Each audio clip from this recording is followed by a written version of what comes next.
songs, let me tell you about a friend. It's Craig LeBlanc where the good times never end. Talking Parks and Rec, it's a show you gotta know. Welcome one and all to the Daily Parks and Rec Show. It's the Daily Parks and Rec Show. It is inequities in everything that we do. If it's called people of color, if it's called people with disabilities, there's always this inequity. And what do we have to do in order to make activities, sports, equitable for all? And that's why I like Parks and Rec. We are there to serve not a community, but the entire community. No matter your background, no matter your skin color, it's for everybody. And that's why I like Parks and Rec, because think about it. A park does not discriminate. All right, we are live again. This is Craig LeBlanc with the Daily Parks and Rec Show and DPRS Media Network. Just a couple little announcements. We have we actually launched our first show this past Monday for our latest edition. Every second and fourth Monday, we produce something called Smart Parks Forward, and it's all about how park systems are becoming interconnected through Internet of Things, and they can turn on all of their devices for the entire city. And OutdoorLink is helping to basically turn America's parks into smart parks that can all be controlled from iPhones and iPads, and so you can turn on all kind of stuff. And that they're actually going to be one of the promos that we play. But I just wanted to welcome Riaan Anthony to the show. How are you doing today? I'm doing fine. Very excited to be on your show. So I'm looking forward to this interview. Yeah, fantastic. Well, before we get too far into it, we're going to play our 400th episode thank you video. Last year, we recorded 400 episodes all about parks and recreation and have so many guests, and we've attended live events and just got to hear some of the greats came on the show and told their story and shared a ton of wisdom with us. So we couldn't have done it without the show guests. And then, of course, I'd like to thank our team.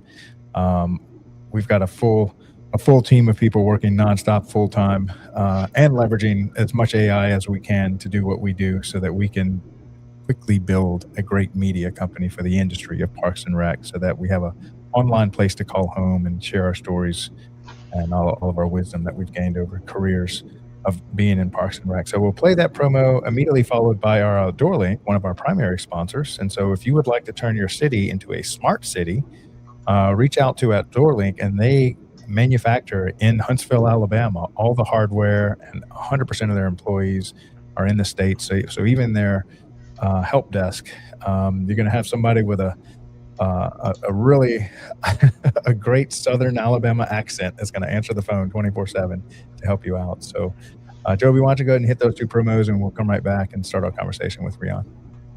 It didn't start with a studio or a big budget or a perfect plan.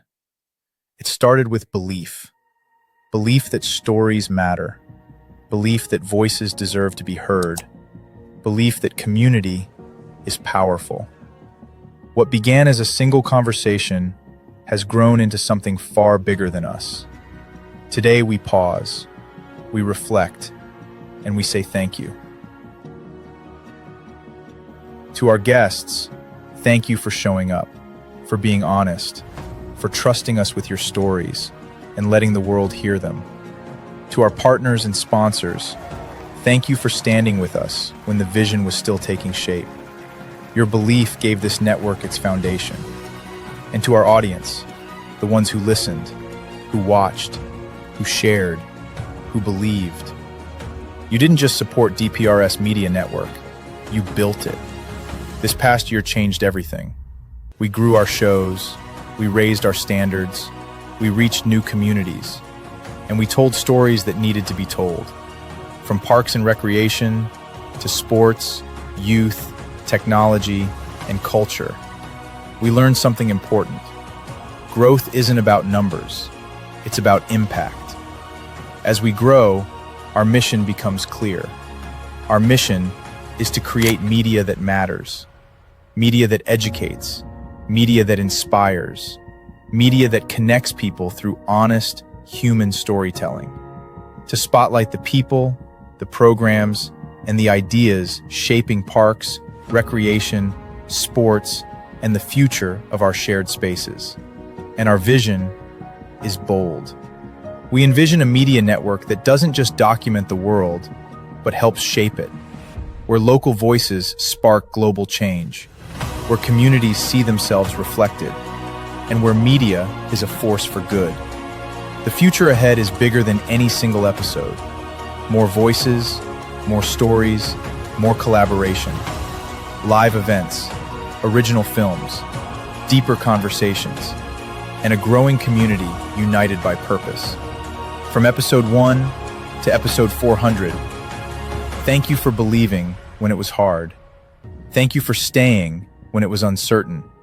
And thank you for walking this journey with us. This is DPRS Media Network, built by community, driven by purpose, powered by stories. And we're just getting started. In today's parks and recreation industry, communication, safety, and efficiency go hand in hand. That's where Outdoor Link comes in, delivering smart technology that empowers city departments and community planners to do more, smarter. Outdoor Link's platform connects and automates everything that keeps your parks running smoothly, from lighting and locks to signage, water features, Wi-Fi, and digital advertising. Control and schedule park lights for safety and energy savings. Remotely manage facility access. Update digital displays in real time. Coordinate fountains and splash pads. Provide public connectivity. And even run community or sponsorship campaigns on digital screens. All from one simple, unified platform, giving you real-time control, data, and cost efficiency. For parks and recreation agencies, that means safer spaces, smarter resource use, faster responses, and stronger community engagement. And behind every great park story is great infrastructure. That's why Outdoor Link proudly supports DPRS Media Company, helping the daily Parks and Rec show amplify the voices of professionals shaping our communities every day. Outdoor Link, smart, connected solutions for parks, recreation, and beyond. All right. So, Riaan, you are the director of Charlottesville, Virginia, 50,000 people, 80 employees, 200 part-timers that you're managing. How long have you been in the Parks and Rec industry? I've been in the Parks and Recreation industry for over 20 years. Wow. Yep, I've been in Charlottesville just shy of 11 years. Fantastic. Now, what got you interested in Parks and Recreation? Did you know as a child you wanted to do this, or you kind of discovered it later in life? I discovered this during, I was always very active. I played a lot of sports, and when I went to college, that was the degree I went for. So yes, I knew I wanted to be in this field in Parks and Rec, and I studied, did my tertiary education, and that's how I landed up in Parks and Rec, and love every minute of it. Yeah. I'm jealous of how well you speak English. It seems like everybody that's either from South Africa or from England just has, they're just so well spoken. They just seem smart. And then we kind of speak this butchered English in America, country English. Yeah. Well, tell us about your childhood. Did you grow up in South Africa, and then what brought you to the States? Yep. I grew up in South Africa. I was born during the apartheid-era. That was very difficult since I am a mixed. So I grew up during that. And one of the biggest things that kept me focused was sports. Sports was the avenue. Sports was something for you to look at your environment and say, I don't want to focus on the environment. I want to focus on something that brings joy and happiness. So I focused my time in South Africa on that. When I finished my postgrad, I decided to come to the United States and to travel and work, and packed one hiking bag, came to the United States, and met the love of my life. And we've been married now for 20 years or so. Wow. Now, where was she? She was from the U.S. or where was she from? Yeah, she's from the U.S., United States. Yeah. What city, state was she raised in? Oh, yep. She was born in Grand Rapids, in Michigan. Ah, okay. Yeah, very cold up there. Fantastic. So how old were you when you came here? I was 24 years old. Oh, 24 fantastic. years old. Yeah. Yeah, I've been an early investor in Tesla, and I followed Elon since he was, gosh, when nobody seemed to have known about him in the Zip 2 days and stuff. And so he had a similar journey. He kind of packed his bags, went to Canada, and then found his way back here. Yeah. And then when I had the Bitcoin Daily Show, we had a nice group of Bitcoiners from South Africa. I was shocked at how vibrant the Bitcoin community was in South Africa. But it seems to be a very tech savvy population. They seem to be kind of on the cutting edge, doing a lot of great stuff there. How's the country doing now? Do you have family back there? Oh yes, I just came back from December. Try to go home every second year. Mom's still there, my sister's still there, so I go there quite often. South Africa, it has been 30 years of freedom of the country, but we are dealing with the struggles. As my idol said, Nelson Mandela is my idol, my Northern Star. As he mentioned, it's going to take us a long time to get the country correct, because it takes a long time to get the country where it was for the apartheid era. So it's going to take us the exact same time to reverse all those things. And today you still see the struggles within South Africa, where you have a very small middle class, but a large lower class, and a very vibrant upper class. So South Africa is striving to get there, and I still have hope in my country that it will become again one of the leading countries of Africa. Yeah, yeah, it is a great, and I think it still is one of the largest economies in Africa. It's got to be one of the top 5, I would think, maybe Yeah, even top at some point. Now, you said your idol was Nelson Mandela. Is that correct? that's correct. Yeah.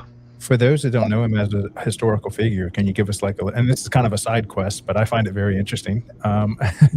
Tell us who Nelson Mandela is. What about him do you admire? Yeah. So Nelson Mandela is an icon in the entire world. During the apartheid era, he was sentenced to 27 years of prison. Reason, and one reason only, is to just fight for freedom.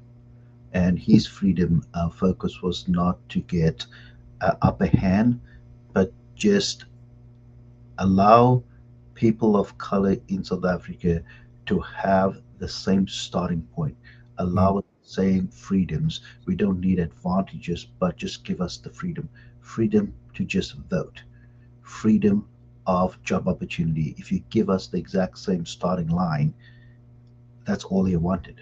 And he fought for that. And eventually in 2009, 1990, they finally released him. And that was the first time in 1994 that South Africa had the first free and fair elections. And that's when the ANC won by pure vote of the country. And that's all that was asked, was we just would like to be presented. We are part of the country.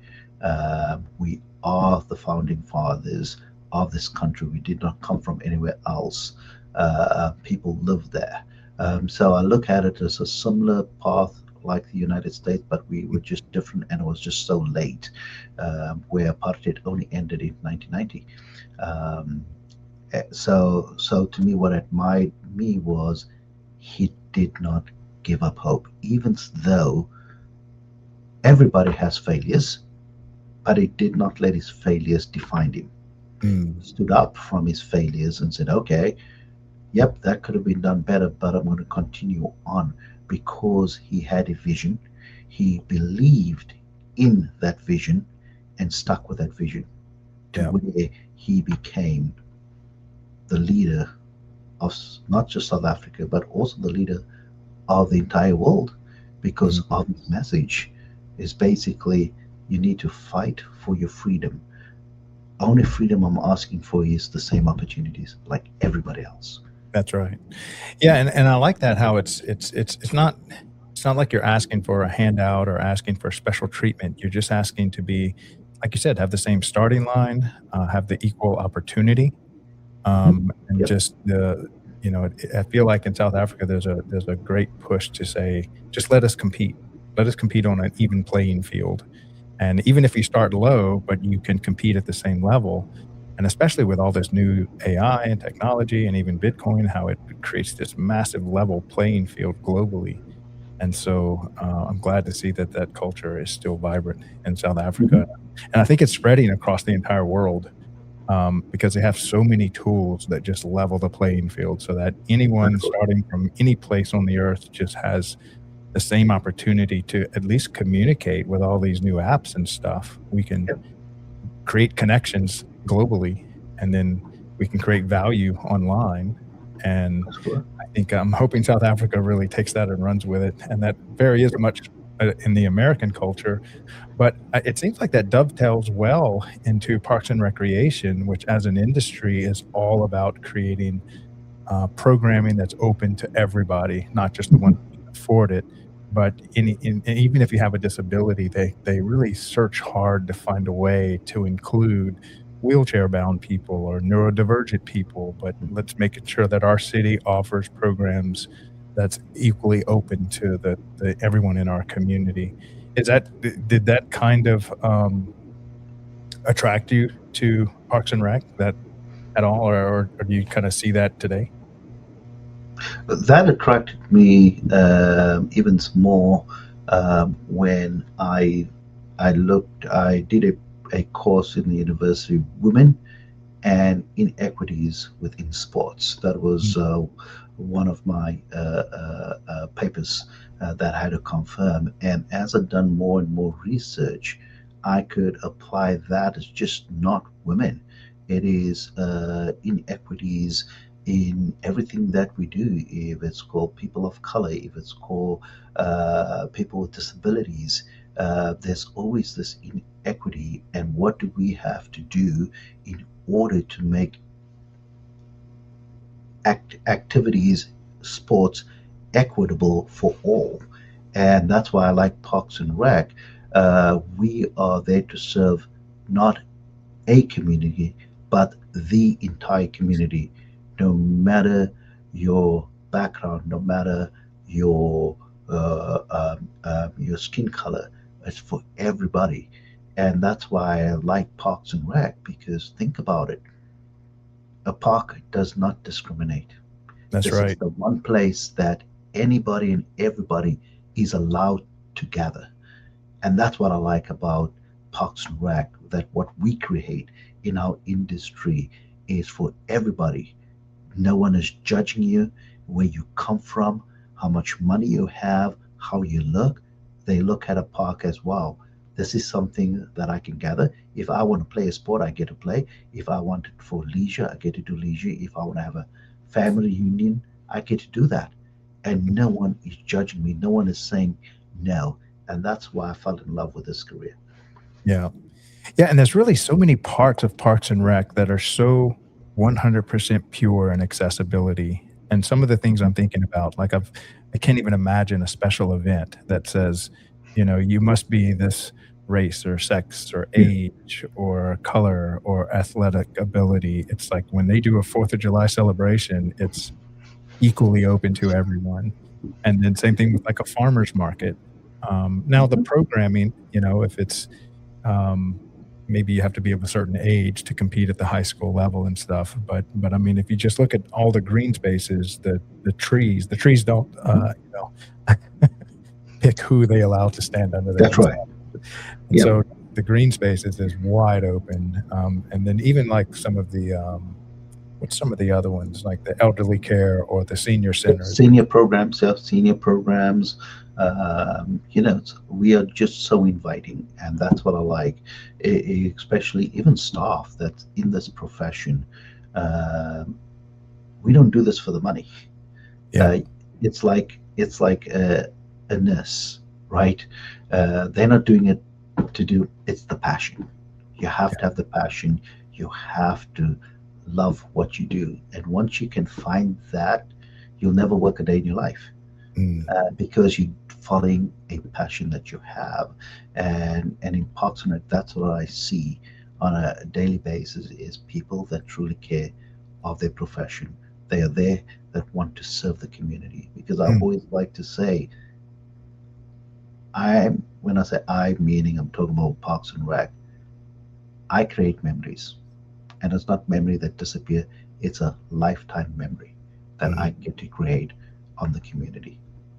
Yeah, and I love how it's really generational because almost every Parks and Rec department in America is uh, 50 or hundreds or over 100 years old. And so here you're coming up on this old institution with ancient trees and stuff and parks, and it's been around, and they're like the centerpiece of the community. And you come in and just add your 20 to 30 years of, to that stack that it's been there Yeah, for a long time.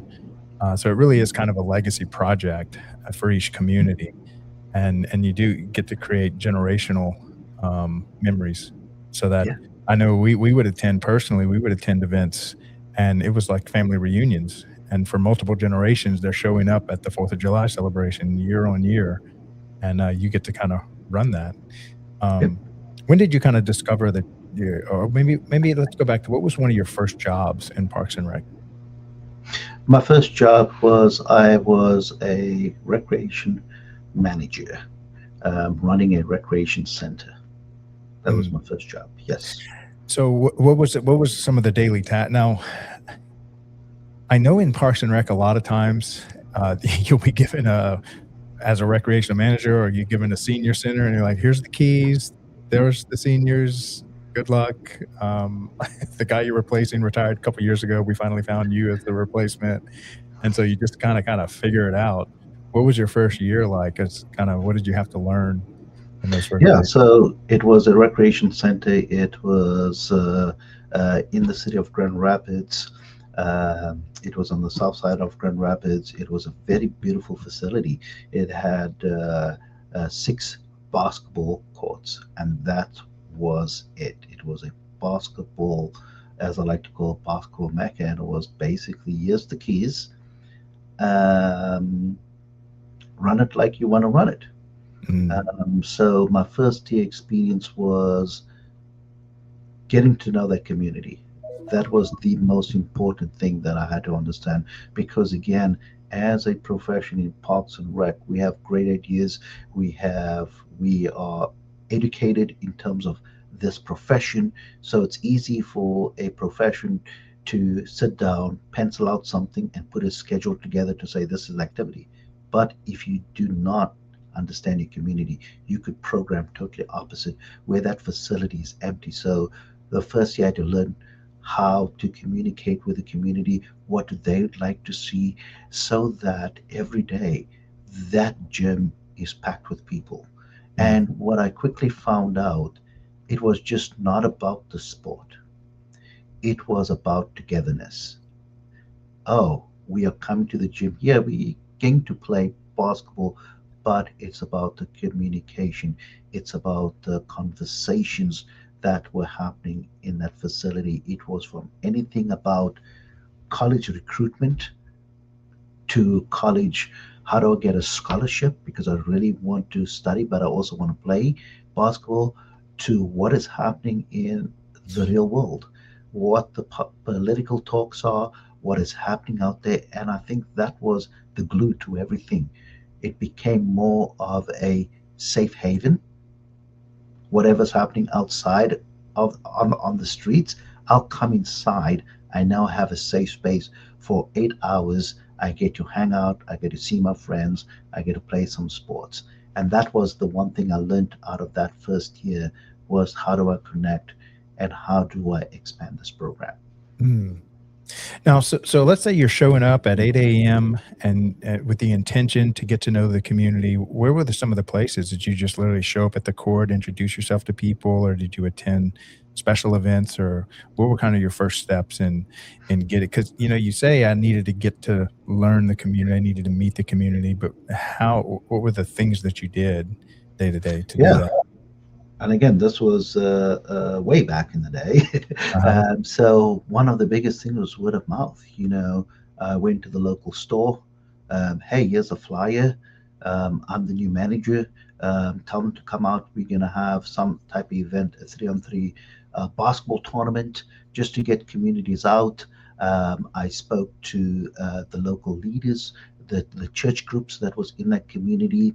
I even went to Sunday Mass, and they have a bulletin board where you get to put things on, and also announcement side of things at those community leaders' houses of worship, where I got to speak to them and just say, hey, just come on out. I'm new to the area. Come on out, say hi, and at the same time, let's have a conversation. So it was a lot of walking around the community, talking to people, and to invite people in to get to understand who I am and what their needs are. And that's how it all started. It was Mhm. basically word of mouth, but you have to go out of the four walls of your recreation center into the community. You have to Mhm. be in the community. Yeah.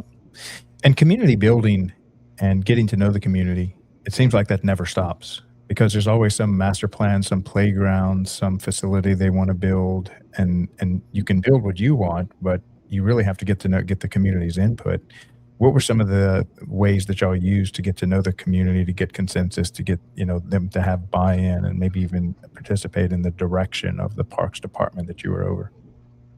Yeah, so very good question there, because as you know, if you work for local government, we have ordinance and charters that guide us, where we have policies and procedures. When it comes to community input session, if we just meet the two public hearings, come to my house and you tell me what you want to hear. That was the traditional way of engagement. But what I found out, what about the voiceless voices? Mm, Because if you really look at it, even in today's structure, when you have a engagement session, most of the time you're having an engagement session in one of your facilities, right? But you will get folks that are coming to those meetings that only use the park or use that facility, whatever you're looking for, 5 to 10%. mhm, But the true people that use the park, they really come out because of access, mm, meaning they have three jobs, for example. They have that schedule, they cannot get to there because of the transport issue. So what I have found out is really coming up with a engagement packet, especially in today's world. I will go out to the community. I will have an event. Event and food is your friend, for to get people out of their homes to come to the park. I'll always build a online platform so folks that do not have the time, they can go on some type of device, pinpoint mapping, meaning you drop a pin in on the recreation center of what we talk. You can put a comment in what you want to see. We do that portion, and then we also do a portion of surveying the community, where we mail out a survey to community that we want to reach out. So at least we are no longer focusing on one way of communication and one way of engagement, but a variety of engagement, so that we can get a broader perspective. Because in our field, you will always get that five people mhm, that'll always come, no matter what part of the community it is. They will always have an opinion, and sometimes your decisions can get swayed easily by, oh, five people showed up, so that is exactly what the community want. Like today, I have a community engagement of putting a fitness court in one of the parks. And our rule in Parks and Rec is, if five people show up, that means we are not going to take this as a valid input session, we are building out. So we have an online platform, we have one in person, one or two in person, but if this doesn't work, we'll expand until we get the group where we're getting into the community, is for getting the input. So that's how engagement looks to me nowadays. Instead of 20 years ago, it looked totally different.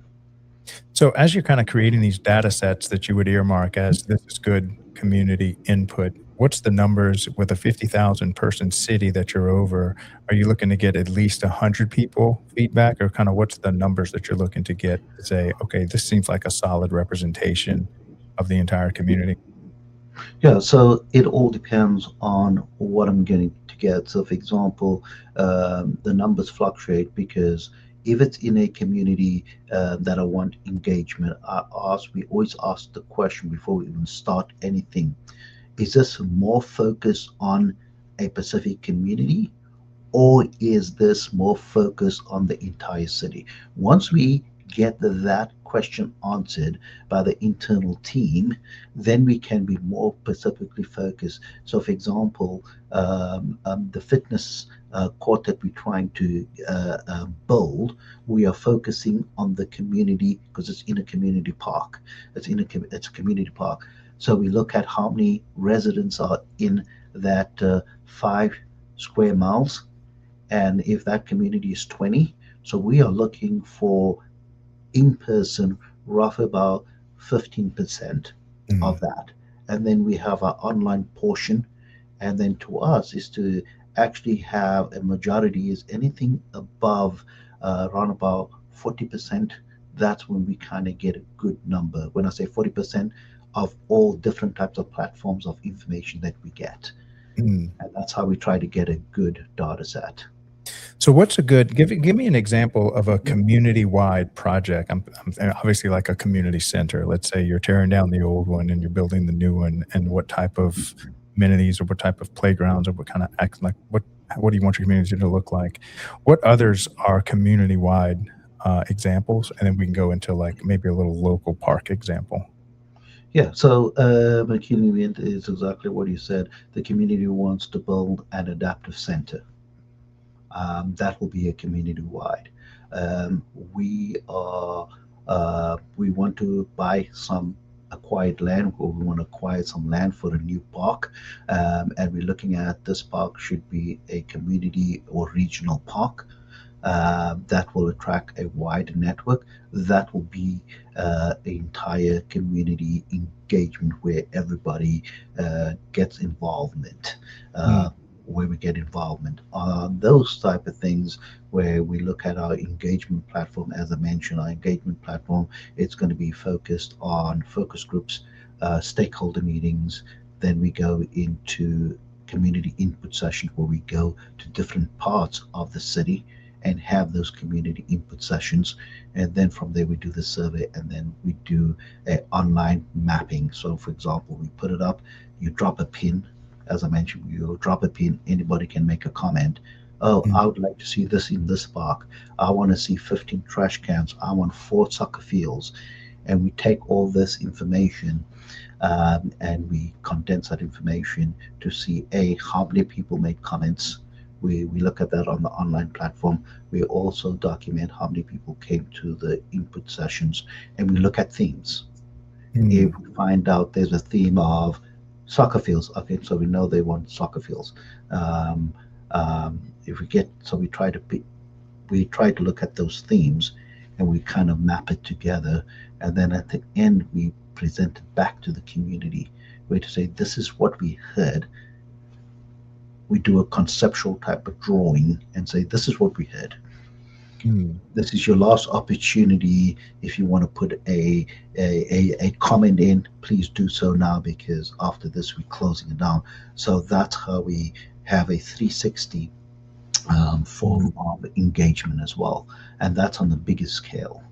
I love that. Okay, we'll take a little short break. We just kind of blew past the halfway point, and then we'll come back and talk a little bit about maybe some of the smaller local parks and in the neighborhood or something. But the 2 promos we're going to play is, we just got back from IRPA. which is Illinois Recreation and Park Association. I think it's the largest in the country. The vendor hall was massive, and thank you to Amelia. They sponsored us to attend that event, and we did maybe 15 to 20 live shows from that event. So we made a little promo and a thank you to IRPA for that. Followed by one of our latest shows is called The Athlete's Commute by Jordan Ziff and Her Sports. And she's a former professional athlete in soccer, female athlete for the country of Brazil. So they have, I think in Brazil, they take soccer pretty seriously. And then she played at that level. So she actually takes professional athletes on the ride to practice. She'll pick them up in her car and interview them. So imagine a little backstage pass where you get to interview your favorite female pro athlete and just find out how they prepare for practice or for a game. So Jovi, why don't you play those two promos, and then we'll come back and finish up our conversation with Riaan. This year, we didn't just attend an event. We became part of something bigger. IRPA 2026 brought together leaders, innovators, and community builders, all united by one mission: to strengthen parks, recreation, and the people they serve. For DPRS Media Network, it was an honor to join IRPA 2026 and take part in meaningful, real-time conversations, capturing stories and amplifying voices that matter. To IRPA, thank you for creating a space where collaboration thrives and the future of parks and recreation is shaped together. We extend our deepest gratitude to Amelia and all our partners who made these live interviews possible. IRPA 2026 wasn't just an event, it was a reminder that when communities connect and stories are shared, impact follows. From all of us at DPRS Media Network, thank you, IRPA. Thank you, partners and sponsors. We're honored to stand with you and excited for what's next. Before the game, before the lights, before the pressure, there's a moment most people never see. Welcome to The Athlete's Commute, a podcast distributed by DPRS Media Network, co-produced by Her Sports, and hosted by Jordan Ziff. Each episode, Jordan gets behind the wheel, driving athletes to practice, to training, to game day, while getting to know who they really are beyond the jersey. The mindset, the grind, the sacrifices, the moments no one talks about. No scripts, no filters, just real conversations in real motion. Because every athlete has a journey, and every journey deserves to be heard. This is The Athlete's Commute. Buckle up.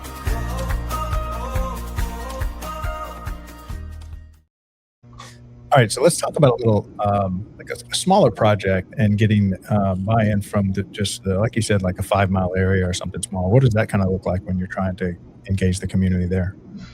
Yeah, I'll give you an example. We just acquired a half an acre within a community that we have just completed our master plan last year, and one of the community members, what came out was out of our master plan stated this one part of our community there was no park of any type of green space. So we finally acquired some land in that area. So what we did was we went to a local church in that area. We asked them, hey, can we host a community engagement area? And then we went and we looked at a 5 square radius, and we actually mailed letters to those neighborhood to invite them to come out to the engagement. We had 2 engagements at the church where we just asked, hey, this is an acre, what do you want to see? We had kids, when parents came with kids, we had a blank piece of paper, the kids participated, where they got to draw. Then our other engagement was at the vacant lot, the land. We had a few jumping castles, we had an event. We invited the community out with some food. They came out and we had interview questions where we just interviewed the parents and the kids. What would you like to see? In that, we also had an online survey where community members could go in since they missed those engagement opportunities. So we had three or four of those plus our online portal.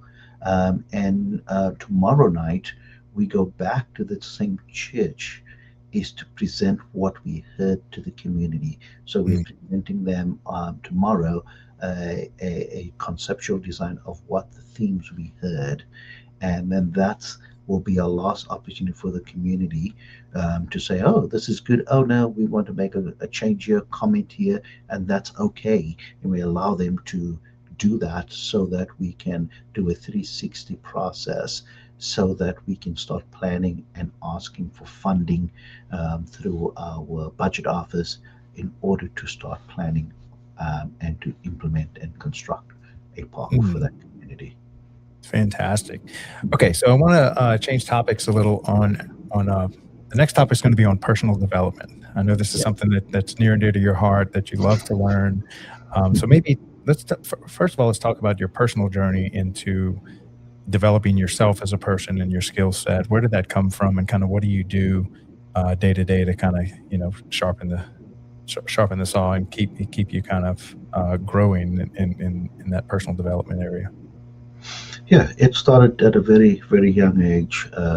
Again, grew up in a mixed household. Education was always knowledge in a household. And the most important thing was don't worry about what you cannot get to because of your neighbor has much more of an advantage in life. Focus on yourself. Once you believe in something, don't ever give up and fight for it and find out ways of how you can get to your goal. So values are very important to me still today. I'm very goal orientated, and when I say goal orientated is what's my values. Never bend my values because to reach a unachievable goal, always stick to your values and focus on your goal. So my personal development was always, I grew up that way. I'm always curious to understand things. And if I cannot understand, I'm the individual that will go out and find. Meaning, if it's a course that I have to do, great, I'll do it. If it's a book I need to read, I'll read it to understand the subject.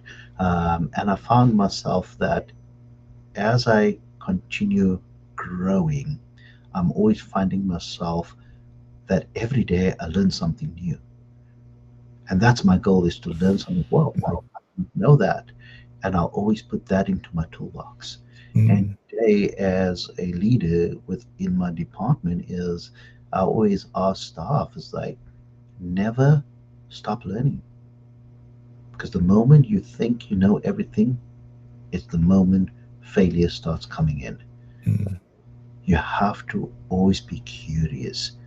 Always be curious. Always ask a lot of questions. It's fine to ask a lot of questions. At the same time, when you ask questions, you are learning. And the other thing that I found out is failures. No one can be successful without any failures.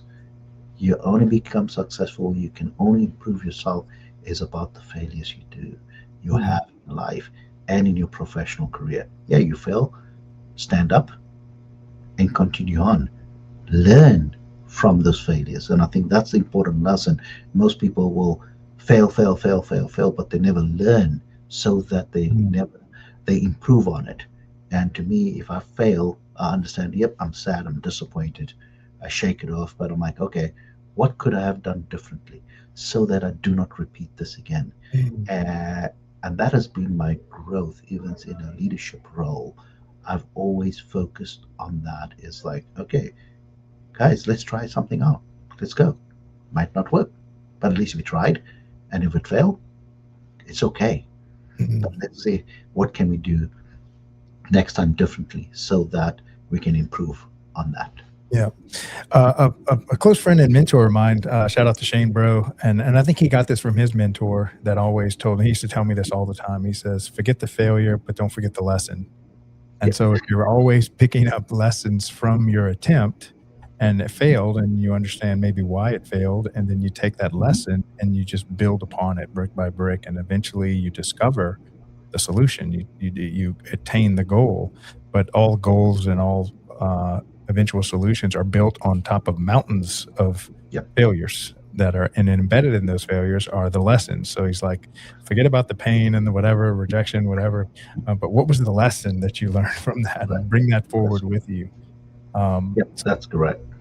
Now, how do you Yeah. incorporate that into your staff? Like, and then also, what are your kind of, where do you learn from? Is it kind of on YouTube channels or books, or do you just use life itself as it's kind of a great teacher? Mhm.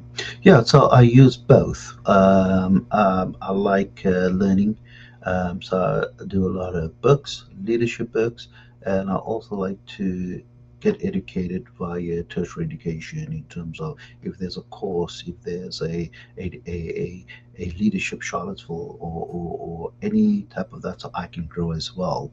But I think it's more of a combination. I mean, that's what I picked up along my journey. It's great to have your your your blocks of tools. It's Mm, great, but we are working with humans. We are working with humans, and humans are complicated. So you have to look at how does those theories fit into the situation. And I always like to say we need to always first meet our staff where they're at. mm, We cannot come up with these leadership theories and your staff is saying, I have no idea what you're talking about. mm, So really understand your staff and always meet them where they're at and start from there and then build those blocks so that they will be able to understand number one, but also to learn as we grow. And I think that's a good combination that I like to use is the human touch mm, and the theory touch and blending those together. mm. And one thing I do love about the Parks and Rec industry, it seems like the culture of Parks and Rec is always pushing people to grow and giving them opportunity to grow. Of course, a Parks and Rec department has to be some of the most fertile ground to learn because there's so much to be done, so few man hours and money to do what you'd like to do. Um, and so, what are do you have any? What are kind of the opportunities within Parks and Rec to grow? I think you had mentioned that you just finished your, I don't know, when did you finish your lead program, and kind of what was your experience with that? And that's kind of one of Yeah, those. I just finished a University of Virginia lead program.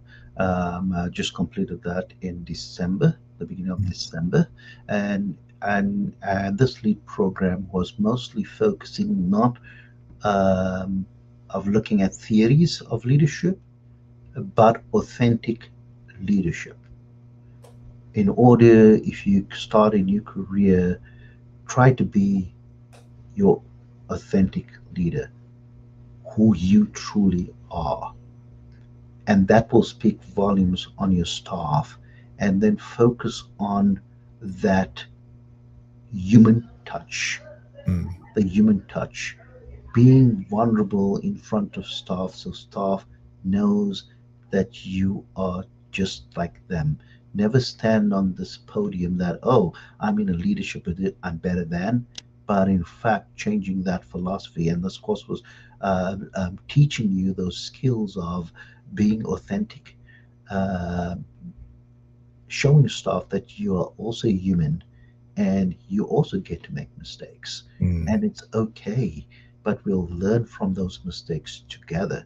And the moment you can bridge that with your staff, you will find a quick shift of cultural change or even change management where you get to involve staff. As I always tell staff, is like it doesn't take one person to change, it takes all of us mm, to change. So I need you to come along on the journey as we change the culture within the city or even within the department. And the more I tend to be more vulnerable and to be more authentic with my staff is to be transparent. Hey, this is what the budget is, or this is what we can and cannot do, but how can we be creative in that Mhm. space and allow staff to be creative in that space? Mhm. Um, and that was that course that I just took that taught me, gave me some tools for my toolbox to do a much better job as a leader, Mhm. is to become more and more authentic within my role and with my staff. Yeah. Yeah, and it seems like change is happening so fast at a pace that we've never seen in recorded history. And but the good news is that if there is a superpower in humans, it's there as just a species. It's they're so adaptable. I think that that's kind of what's helped us evolve into where we are today is we were able to just deal with our environment and adapt and change so that we could thrive in this new environment. Um, and so the next question I wanted to ask is you had mentioned something about what the new generation wants, the newer people that are entering the workforce. Speak a little bit about, what are your thoughts around the new generation? Yeah, the new generation is very, I like to call it very interesting, very, very, time is more important to them than anything else. What we have found out, especially within Parks and Rec, we have a lot of new uh, Gen Zs coming into the workplace, and what I found out that time, time is time is their currency. They Mhm, want to come, do their work, and they want to leave. Um, and they're also really great with technology. And we need to tap into that. We need to look at their ability for, as you mentioned, AI, any type of software technology. They are great at it. That mhm, is their second language. These are the that generation grew up with texting, very little interaction. It is all on some type of device. And what I've discovered is tapping into those younger staff is to say, hey, it normally took us a month to figure this out. Do you know of any systems that you know? Oh yeah, sure, yeah. Let us quickly go to this platform, and in the 2 days they would find something out that has saved us so much time. And I think that's so important that I'm learning from Gen Zs is that they are the driver to technology. They are the mhm. driver to come up with new ways of being much more efficient in terms of making sure we can spend more time on the programming side or more time of doing the things that we do best is that interacting and engaging with community Mm, instead of spending most of our time sitting behind a computer figuring out an equation or figuring out how we're mhm. going to fix this. So yeah, so that's what I learned a lot, and I think we are just busy tapping into that as we speak. Yeah. In this environment of constant change, a lot of times the historical outlook of, say, the 40, 50, 60-year-old people were like, what are we going to do with these young people in this environment? But I think it's kind of been flipped. It's they are so accustomed to the constant change in the technology, and it's just like second nature to them. I think they're going to be looking at us. What are we going to do with these old people that are stuck in this old world that is slowly eroding and doesn't even exist anymore? And they're just adapt to the change as it comes their way. How is this affecting this constant state of change, especially with AI? And then we haven't even really felt the effects of robotics and stuff coming into our communities. How are you helping the older generations that are still pretty much running the parks and rec departments? How do you help them kind of get on that same level?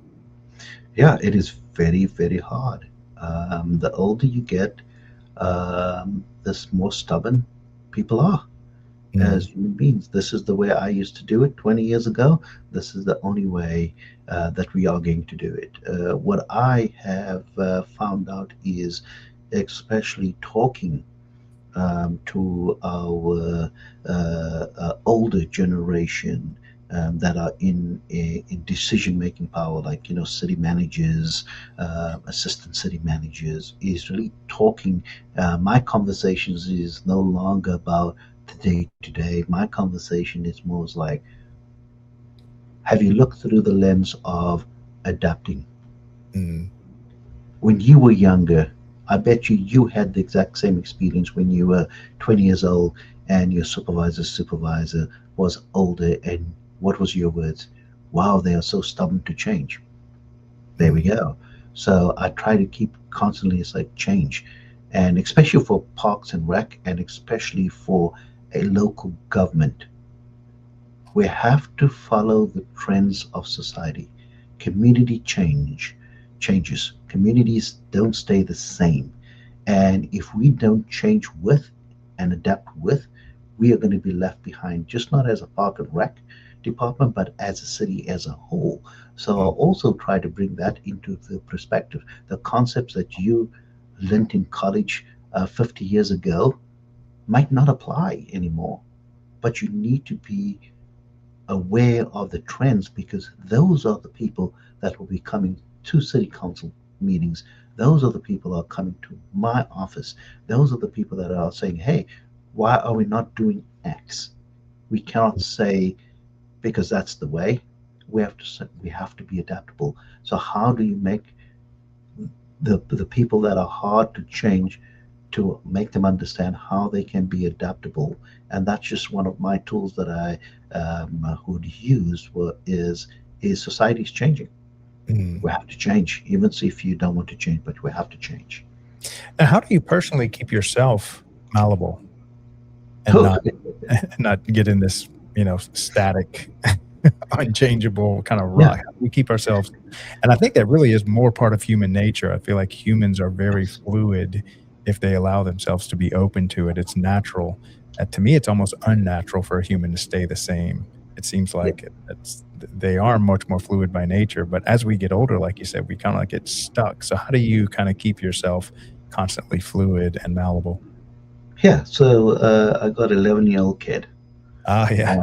and that's the biggest lesson that I learned, that how I become and try to adapt, because I'm seeing her having all these ideas, changes, how to do things, how to do that. I have to change with my kid. Otherwise, I'm gonna be 10 years from now. I'll be on one side, and my kid will be on the other side. And I Mm. take that same concept into today's working environment. Hey, I need to understand this new generation, and I really need to open myself up, is to allow for change. Oh, okay, this is something new. Can you teach me how to do this?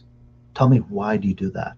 And I find myself more and more asking those questions, like, hey kiddo, so why do you do this? Oh dad, this is just the way it is right now. We don't do this anymore like you used to.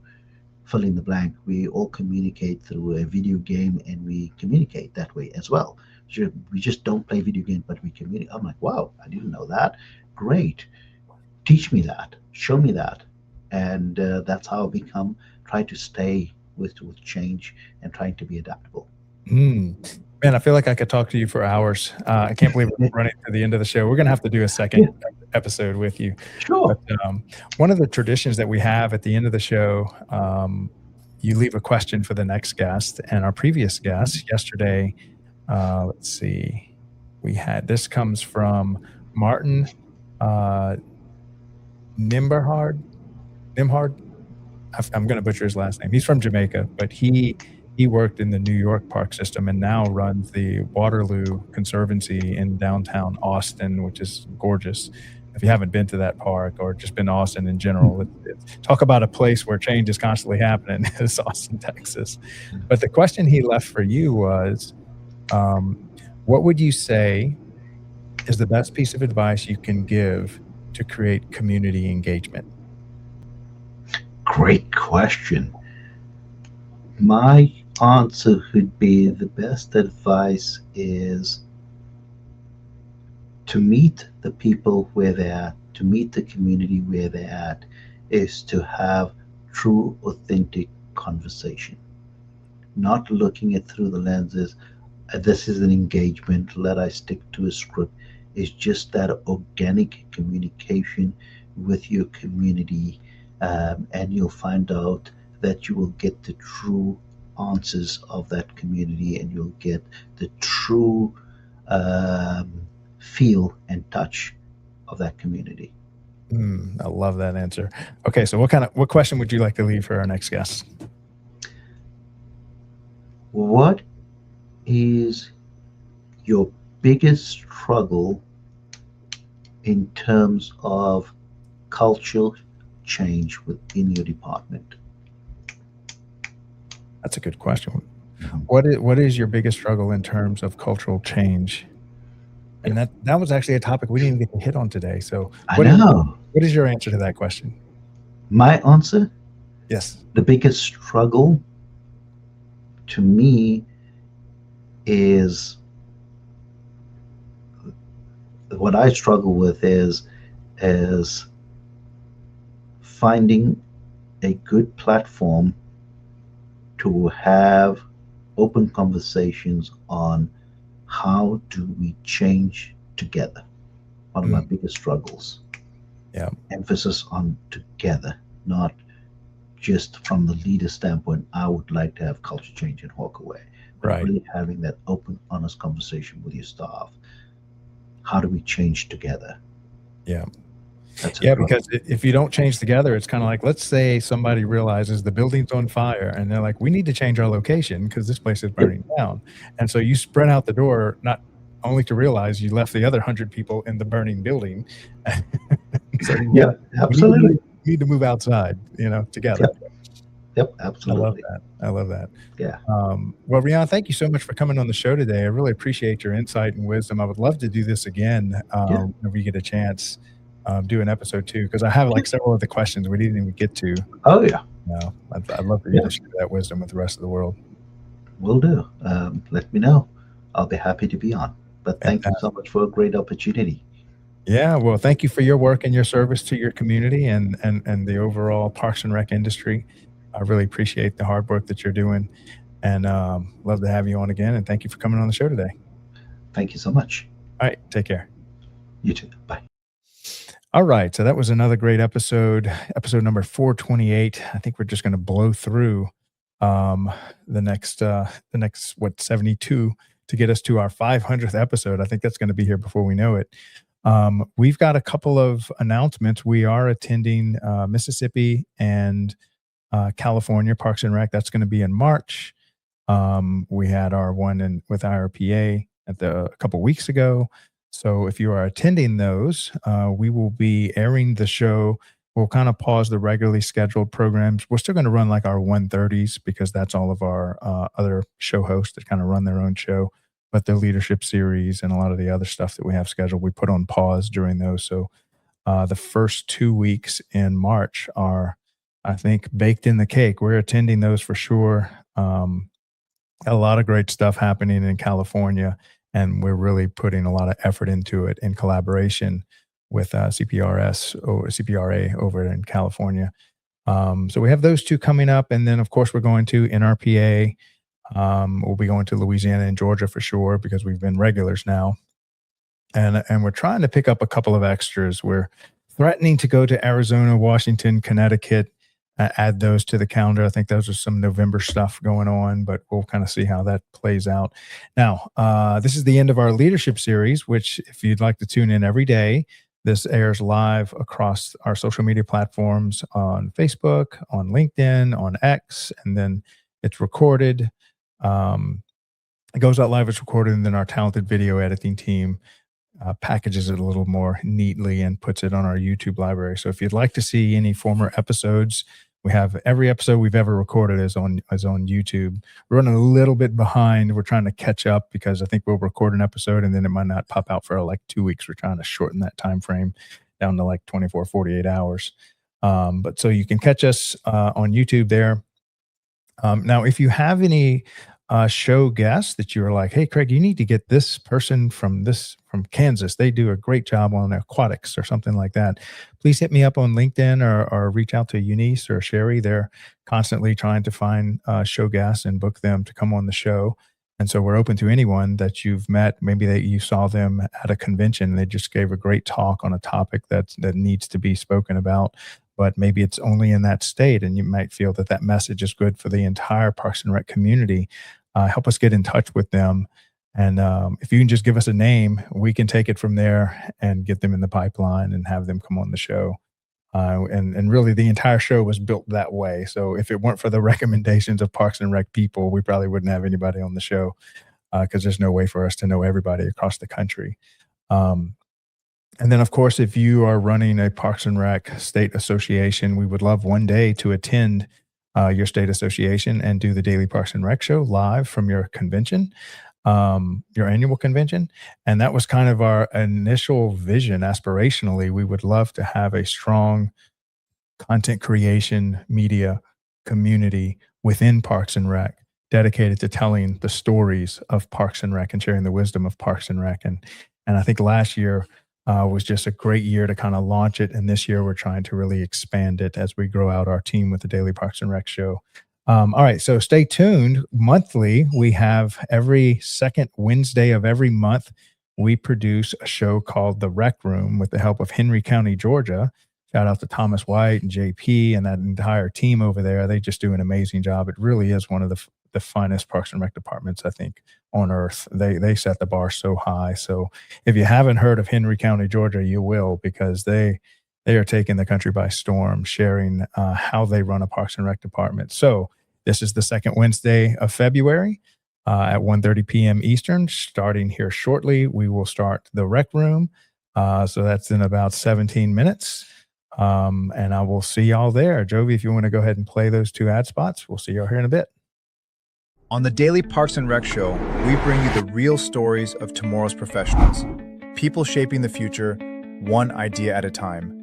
Meet the very first DPRS interns to officially host their own segment, Aidan Tierney and Michael Morrow. With curiosity, passion, and a fresh perspective, they're stepping into the spotlight to lead meaningful conversations with today's rising leaders. The Young Professionals Network takes you inside the journeys, challenges, and major wins of young individuals making their mark across industries.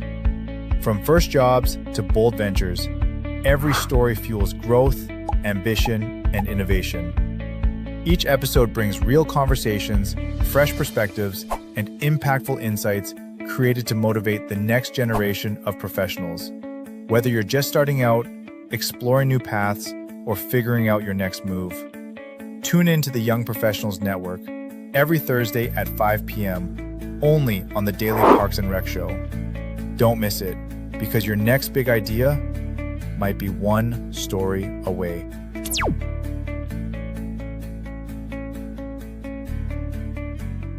Are you a vendor, brand, or service provider ready to connect with the heartbeat of local communities?